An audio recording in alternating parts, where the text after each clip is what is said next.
দক্ষিণ চব্বিশ পরগনার কাকদ্বীপে তৃণমূল কর্মীদের ওপরে হামলার অভিযোগ উঠেছে বহিরাগতদের বিরুদ্ধে। পঞ্চায়েত অফিসে ত্রাণ বিলি নিয়ে বৈঠক চলছিল, আর সেখানেই বহিরাগত দুষ্কৃতীরা চড়াও হয় বলে অভিযোগ। তৃণমূল কর্মীদের একাংশকে বেধড়ক মারধর করা হয় বলে অভিযোগ। আহত 6 জনের মধ্যে রয়েছেন পঞ্চায়েতের তৃণমূল সদস্যার ছেলে। গৌতম মণ্ডল আমাদের প্রতিনিধি রয়েছেন আমাদের সঙ্গে। গৌতম, কি নিয়ে এই বিবাদ আর হামলাই বা চালালো কারা? দেখো, মধুসূদনপুর গ্রাম পঞ্চায়েত 17 আসনের এই গ্রাম পঞ্চায়েত বিরোধী শূন্য। এই পঞ্চায়েতের কাজকর্ম নিয়ে দীর্ঘদিন ধরে তৃণমূলের বিভিন্ন গোষ্ঠী তৈরি হয়েছে। সেই গোষ্ঠী নিয়েই গন্ডগোলের সূত্রপাত। গতকাল যেটা পঞ্চায়েত প্রধান সুরেখা হালদার জানাচ্ছেন যে পঞ্চায়েতের মধ্যে ত্রাণ বিলি নিয়ে, এই যে প্রাকৃতিক দুর্যোগের জন্য ত্রাণ বন্টন নিয়ে একটা বৈঠক রাখা হয়েছিল। সেই বৈঠকে পঞ্চায়েতের সব সদস্য এবং দলের যারা পদাধিকারী তাদেরকে ডাকা হয়েছিল। সেই সময় প্রায় বেলা 1টা থেকে 1:30 নাগাদ একদল বহিরাগত দুষ্কৃতী তারা এসে পঞ্চায়েতে চড়াও হয় এবং দেখা গেল পঞ্চায়েতে চড়া হওয়ার পরে দুপক্ষের মধ্যে, এই যে যারা পঞ্চায়েতের মধ্যে ছিলেন তাদের সঙ্গে তৃণমূল কর্মী সমর্থকদের মধ্যে প্রথমে বচসা, তারপরে হাতাহাতি, মারামারি এবং বাঁশ দিয়ে লাঠালাঠি শুরু হয়ে গেল। এই ঘটনা চলল দীর্ঘক্ষণ ধরে। তার পরবর্তী সময় হারুদপান কোস্টাল থানার পুলিশ গিয়ে ঘটনার পরিস্থিতি নিয়ন্ত্রণে আনে। এই ঘটনায় 6 জন জখম হয়েছে, তার মধ্যে 3 জনের অবস্থা গুরুতর। তাদের মাথা ফেটেছে, কারোর হাত ভেঙেছে। তাদের মধ্যে 3 জন এই মুহূর্তে কাকদ্বীপ মহকুমা হাসপাতালে ভর্তি আছে। রীনা দাস জেলা পরিষদের সদস্য, তিনি যেটা জানাচ্ছেন যে এই যে গন্ডগোলের সূত্রপাত হয়েছে সেদিন ত্রাণ বন্টন নিয়ে, যে তৃণমূল কর্মী সমর্থকরা আহত হচ্ছে তারা কিন্তু এই তৃণমূলের গোষ্ঠী কোন্দল, তৃণমূলের আর একটা গোষ্ঠীর বিরুদ্ধে তাদের অভিযোগ। তারা যেহেতু এখানে বিরোধী শূন্য পঞ্চায়েত, দলেরই মধ্যে গোষ্ঠী বিন্যাসের ফলে এই গন্ডগোলের সূত্রপাত। আর বিজেপির পক্ষ থেকে সরাসরি অভিযোগ করা হচ্ছে, বিজেপি নেতা বলছেন এটা এখানকার যে রীনা দাস জেলা পরিষদ সদস্য তার সঙ্গে তৃণমূল ছাত্র পরিষদ দেবাশিস দাসের বিরোধ, এবং তারই অনুগামীদের মধ্যে দুই যে নেত্রীর অনুগামীদের মধ্যে গতকাল গোষ্ঠীদ্বন্দ্বের অভিযোগ, শাসক দলের গোষ্ঠীদ্বন্দ্বের অভিযোগ। বিজেপি এমনটাই বলছে। গৌতম, ধন্যবাদ। নজর রাখবো পরের খবরে।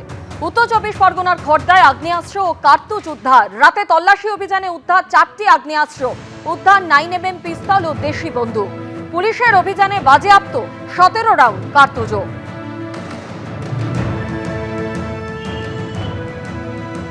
আমরা এই মুহূর্তে রয়েছি পানিহাটি পুরসভার 7 নম্বর ওয়ার্ডে মৌলানা সেলিম রোডে, এবং আমার সামনে যে বাড়ি আমরা দেখাচ্ছি এই বাড়িতে নাইম আনসারি তিনি থাকেন।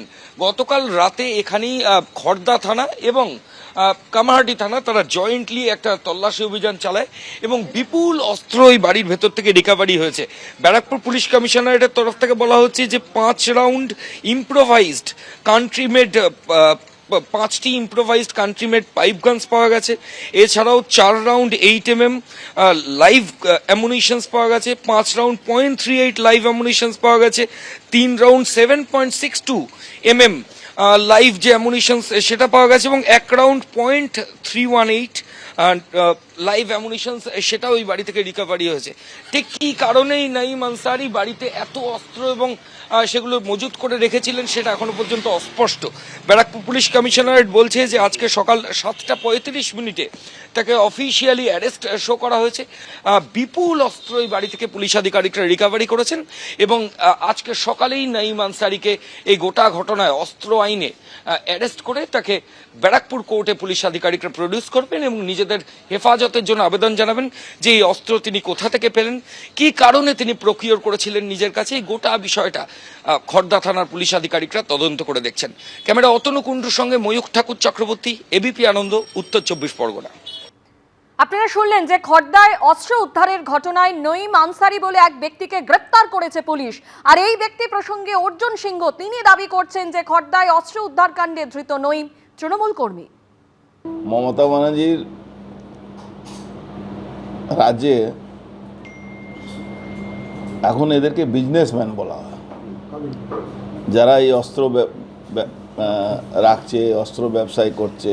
লিডার ছিল, তারই 1 নম্বর লোক ছিল সিপিএম জামানায়। ক্ষমতা যখন চেঞ্জ হয়ে রাতারাতি চেঞ্জ হয়ে তৃণমূলের 1 নম্বর লোক হয়ে গেছে এই নেপালি নঈম আলী উর্ফ নেপালি।